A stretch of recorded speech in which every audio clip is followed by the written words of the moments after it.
Hello my dear aspirants, I hope you all are doing well. So today I am back with another very important topic. So today I will be discussing about phytohormone gibberellin, and the first phytohormone, that is auxin, was discussed in the previous class. I hope you have watched that video. So watch this video till end, and if you don't understand any particular point in the video, you can comment down below or you can contact in the Okay, so in the previous video we have discussed about auxin phytohormone, and in this video we will be discussing about gibberellins, which is another very important phytohormone. So these are the functions of gibberellins.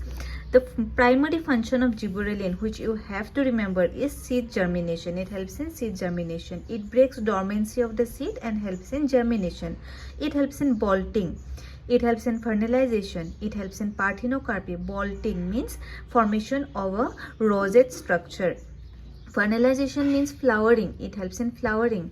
Parthenocarpy means production of seedless fruits. Now nowadays we can get seedless watermelons and many types of seedless fruits. So gibberellins help in parthenocarpy. Malt formation. Okay, this malt production. This helps in production of different types of beverages like beer, etc. from barley, and it has many additional role.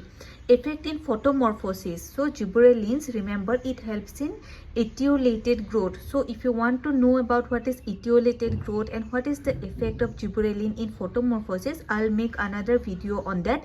So now I can't bring the entire topic here. Just remember, it has an effect on photomorphosis, but it helps in dark grown seedling. Okay, it helps in scotomorphogenesis, which is etiolated growth. Again, I'll explain this in another video. That means it helps in scotomorphosis. Okay, the morphogenesis of a plant grown in the darkness, not in the presence of light. The plant which will be growing in dark will have different type of morphology, different types of characters, right? So gibberellins helps in that. Anyway, this is a different topic, different chapter, which I'll bring later on. Now let us understand about the biosynthesis pathway of gibberellin. Remember, you have to remember the precursor molecule. So the precursor molecule of gibberellin is IPP. Okay, so from IPP it becomes GGPP. IPP is a 5 carbon containing compound. GGPP is a 20 carbon containing compound. So with the help of CPS and KS enzymes, it becomes end-corin. Now remember, and till the production of end-corin, these things happens in plastid. So after end-corin, it will enter the ER. Okay, it will exit the plastid and it will convert into GA12 aldehyde in the ER, endoplasmic reticulum. From GA12, it will exit the endoplasmic reticulum and it will enter the cytosol.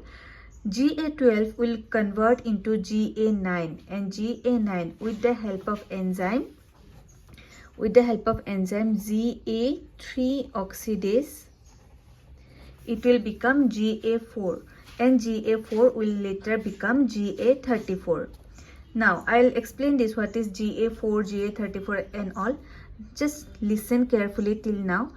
Then again GA53 will become GA20, and with the help of enzyme GA3 oxidase, it will become GA1, and then again GA8. Now what is all these forms of gibberellic acid? Remember, there are total 4 active forms of gibberellic acid. You have to remember. What are they? GA1, 3, 4 and 7. These are active gibberellic acid. Now which are inactive now?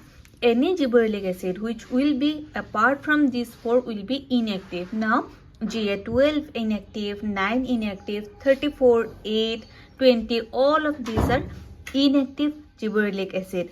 What are inactive gibberellic acid? They are nothing but they can be precursor of the active one, or when active gibberellic acids get degraded, then also it becomes inactive. So in the two forms, in the it can be inactive gibberellic acid can be precursor of active, or it can be a degraded form of the active ones. When the active ones are done with their work, they will become inactive gibberellic acid. You have to remember the active ones. Now coming to the signaling pathway of gibberellic acid. How the signaling occurs? Remember, the signaling of gibberellic acid is almost same like the signaling of auxins. Both of them will undergo ubiquitin 26 proteolysis system. This is a signaling pathway, how the inhibitor will get degraded. The inhibitors will get degraded by this system. What is the receptor? Receptor of gibberellin is GID1.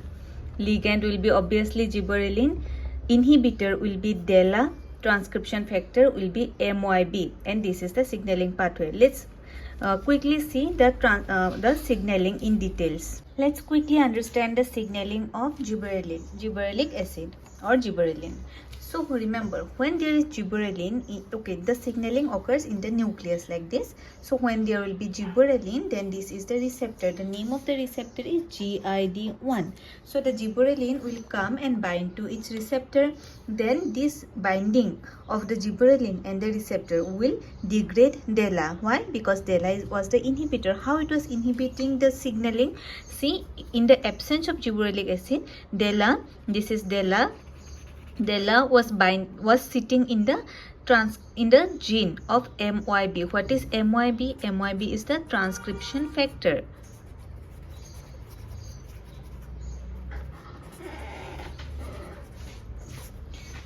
MYB is the transcription factor. So when DELA was binding, because transcription factor is also a protein, so in order to make the protein MYB, the transcription of this gene was essential, but DELA was sitting in this gene, so no transcription of MYB was there, no RNA of MYB, so no protein of MYB was there. Ultimately, the transcription factor was not being produced when there was no gibberellic acid because of DELA. DELA was holding this area. Now when there is gibberellic acid, it will bind with the receptor, then the receptor will together with the gibberellic acid will degrade the DELA, and then what will happen? Now no one is here to sit and occupy this area, so the perfect transcription factor X will come and it will transcribe this gene. Now MYB RNA will be formed. This MYB RNA will go in the cytoplasm in order to make a protein. Now this protein will be called nothing but the MYB protein or the MYB factor or the transcription factor.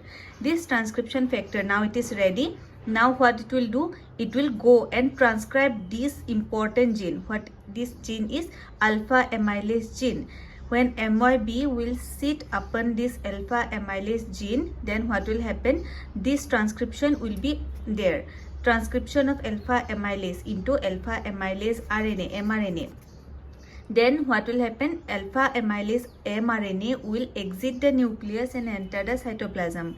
Here what will happen? Here alpha amylase protein or enzyme will be formed. This alpha amylase protein or alpha amylase enzyme will help in starch degradation in the endosperm. Starch degradation in the endosperm will finally lead to seed germination, and this was our aim. Our aim means the aim of gibberellin was to do seed germination of the plant. So this is how the seed germination will take place. Remember, this signaling is little bit different from auxin. Why? Because two transcriptions are there. First we have to transcribe the transcription factor, because this is also a protein. Then we have to transcribe the alpha amylase gene, because this is essential. Now I hope it is clear. So this was it. So remember the function of gibberellin's biosynthesis pathway and the signaling. These three are enough. I hope you have understood the video. I hope you have understood everything clearly. If you want to take detailed coaching from me, you can comment down below, or you can contact in the given number. I provide detailed coaching of CSIR, NET or any life science exam, so you can